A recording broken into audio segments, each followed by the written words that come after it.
যুক্তরাষ্ট্র যে শুল্ক আরোপ করেছে 60টি দেশের উপরে, সেই জায়গাটাতে আমরা দেখলাম যে তার মিত্র দেশগুলোর উপরেও সে শুল্ক আরোপ করেছে। এটিকে আপনি কিভাবে দেখেন? এটি কি তার আসলে কোনো নতুন কৌশল যে শুল্ক আরোপ করার বা শুল্ক আদায়ের? এটা এটা আমরা অলওয়েজ বলি যে ট্রাম্প ট্যারিফ এটা আনপ্রেডিক্টেবল, এবং এটা কাকে কোথায় কখন দিবে এটা কেউ প্রেডিক্ট করতে পারে না। মিত্র দেশ শত্রু দেশ কেউরই কিন্তু বাদ রাখে নাই, এবং ফলে এইটা এবং যে অজুহাত দিয়েছে এটা কমপ্লিটলি অযৌক্তিক এবং অন্যায় বলে আমরা মনে করি। কেন?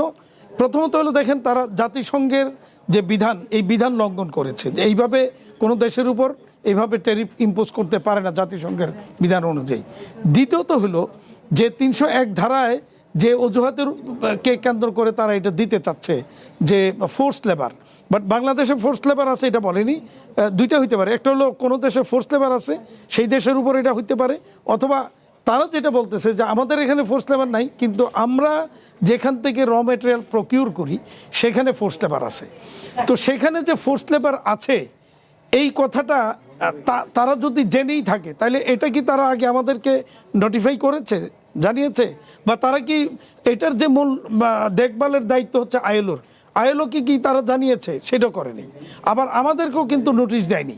তো আমাদেরকেও নোটিশ দিল না, আইএলওকেও নোটিফাই করলো না, তার আইএলও দিয়ে সেখানে কিছু করলো না। তাইলে হঠাৎ করে এটা বলে আমাদের উপর চাপিয়ে দিল বা 7টা দেশের উপর চাপিয়ে দিল, এটা আমি কোনোভাবেই এটাকে মেনে নিতে পারছি না। ইউরোপের মতো দেশের উপরেও তারা এই অভিযোগ এনেছে। হ্যাঁ, তারা কি এটা করে আপনার? না না না, এটা আসলে একটা অজুহাত। ফোর্স লেবার আছে, যুক্তরাষ্ট্র কি এটা, ট্রাম্প কি এটাকে আইডেন্টিফাই করে দিতে পারবে স্পেসিফিক্যালি যে কোন জায়গাতে কোন সেক্টরে কোন ইয়েতে এই ফোর্স লেবারটা আছে? এবং মূলত হচ্ছে এটা যেটা আমরা বুঝতেছি যে চায়নাকে অর্থনৈতিকভাবে একটু পঙ্গু করার জন্য, তাকে ক্ষতিগ্রস্ত করার জন্য হচ্ছে এই ফায়দা বা এই ইয়াটাকে এটা চায়না থেকে যাতে র মেটেরিয়ালস আমরা না নেই বা আমরা না নেই সেটার একটা ইয়ে। তো সেখানে এই জায়গাটাকে স্পেসিফিক্যালি নিয়ম কি, আপনি কোনো নিয়ম নীতির ধারে নেই। কিন্তু প্রথম হলো নিয়ম, তাকে এটা অভিযোগ করতে হবে আইএলওর কাছে। আইএলও এটা আইডেন্টিফাই করবে, তদন্ত করে চূড়ান্ত, এটা অনেক টাইমের দরকার। এটা এইভাবে কিন্তু হয়ে যায় না। কিন্তু সেগুলির কোনো কিছুরই ধারে নেই, কোনো নিয়ম নীতির তোয়াক্কা করে নেই। মনে হয়েছে এই অজুহাত দিয়ে দাঁড়া করাই দিবে। আবার এটা হইলো এর আগে যে তারা প্রেসিডেন্সিয়াল পাওয়ারে 6 মাসের জন্য 10% ট্যারিফ দিয়েছিল, ওইটার মেয়াদ শেষ হয়ে গেছে 6 মাস। ফলে আরেকটা নতুন অজুহাত দিয়ে দিতে হবে, সেটা হলো এই নতুন অজুহাত। আবার এটা শেষ হলে আরেকটা অজুহাত খুঁজবে, সেই অজুহাত দিয়ে আবার দেওয়ার চেষ্টা করবে। অর্থাৎ এটাকে তারা হাতিয়ার হিসেবে নিচ্ছে।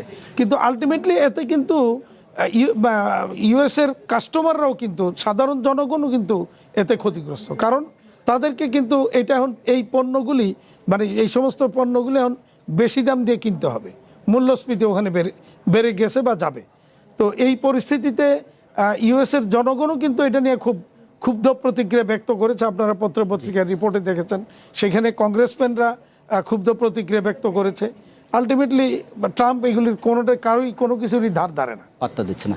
একই সাথে আমরা হাতেম ভাই যেটা জানি যে বাংলাদেশের সাথে একটা বাণিজ্য চুক্তিও হয়েছে। আমরা প্রতিবেদনে দেখলাম একজন অর্থনীতিবিদ বলছিলেন যে বাণিজ্য চুক্তি হওয়ার পরেও যখন এরকম শুল্ক ইম্পোজ করা হয় সেটি আসলে চুক্তির দুর্বলতা। আপনার কাছে কি মনে হয়? না, সেখানে বাংলাদেশের সাথে চুক্তিতে তো আছে 19%, তাহলে কি আমি ওই চুক্তিতে গিয়ে 19% দিব নাকি? সেখানে সেই চুক্তিতে কিছু এই জায়গাগুলো কিন্তু গ্যাপ আছে, যে আমি কি তাহলে এই যখন আমার এখন যেটা 10% হচ্ছে, তাহলে কি আমি 19-এর পরিবর্তে 10 দিব নাকি 19 দিতে হবে? সেই 19 আমাদের চুক্তিতে কিন্তু 19%। এবং চুক্তির যে দুর্বলতার কথা বলছেন সেটা হতে পারে চুক্তির দুর্বলতা। চুক্তি তো আমরা এমনিতেই বলছি এটা মানে ভারসাম্যহীন একতরফা একটা চুক্তি হয়েছে এটা, এবং সেখানে বাংলাদেশের উপর একতরফাভাবে অনেক কিছুই চাপিয়ে দেওয়া হয়েছে, অসম চুক্তি। এবং শুধু অসমই না, আমি এটাকে এর সাথে আবার অনৈতিক চুক্তিও বলেছি। অনৈতিকতার কারণটা কেন বলেছি, যে ওখানে কিন্তু চুক্তিতে একটা ক্লজ আছে, আমেরিকা মার্কিন যুক্তরাষ্ট্র যদি কোনো দেশের উপর কোনো স্যাংশন দেয়, কোনো রকমের কোনো পদক্ষেপ নেয়, বাংলাদেশকে সেটা সমর্থন করতে হবে। তো তারা অন্যায়ভাবে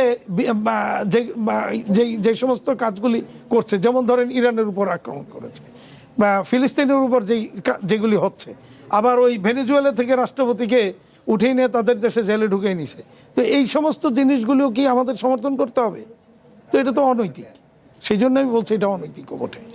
এক্ষেত্রে এই যে ৩০১ ধারা ব্যবহার করেছে মার্কিন যুক্তরাষ্ট্র এবং যে দেশগুলোর উপরে এই অভিযোগগুলো তোলা হয়েছে, সেখান থেকে আমাদের আগামী দিনে র মেটেরিয়ালস আনার ক্ষেত্রে আপনার কোনো প্রতিবন্ধকতা তৈরি হবে কিনা, কি মনে হয় আপনার কাছে? না, এখন তো বিষয়টা তো এখনো আইডেন্টিফাইড না যে আমি কোথায় আসলে ফোর্স লেবার আছে, এটা কে ডিফাইন করবে?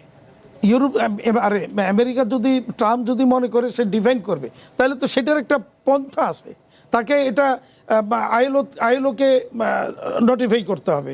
আইএলও এটা তদন্ত করে ডিক্লেয়ার না করা পর্যন্ত তো সেখানে ফোর্স লেবার আছে এটা এস্টাবলিশ হচ্ছে না। তুমি আমেরিকাতে বসে বলে দিলা যে বাংলাদেশে ফোর্স লেবার আছে বা চায়নাতে ফোর্স লেবার আছে, ওখানতে নেওয়া যাবে না, এটা কি বললেই হয়ে যাবে? এটা তো একটা সিস্টেমের মধ্যে আসতে হবে, সেই সিস্টেমটা তো সে ফলো করেনি তারা। এক্ষেত্রে আমাদের প্রস্তুতি কি হওয়া উচিত? সেক্ষেত্রে নতুন নতুন বাজার খোঁজার পরামর্শ দিচ্ছেন অনেকে। অফকোর্স, ডেফিনেটলি এই জায়গাটাতে আমাদেরকে কি ভাবছেন? হ্যাঁ, আমাদেরকে এখন আমেরিকার উপর নির্ভরশীলতাটা যত দ্রুত সম্ভব কমাতে হবে। আর কমাতে হলে আমাদের যেই কাজটা খুব জরুরি দরকার, সেটা হচ্ছে ইউরোপিয়ান ইউনিয়নের সাথে আমাদের এফটিএ করা, রাশিয়ার সাথে এফটিএ করা, ল্যাটিন আমেরিকার দেশগুলির সাথে এফটিএ করা। তো এইগুলি যদি আমরা করতে পারি তাহলে আমরা কিন্তু ওই নির্ভরশীলতাটা থেকে বের হয়ে আসতে পারবো।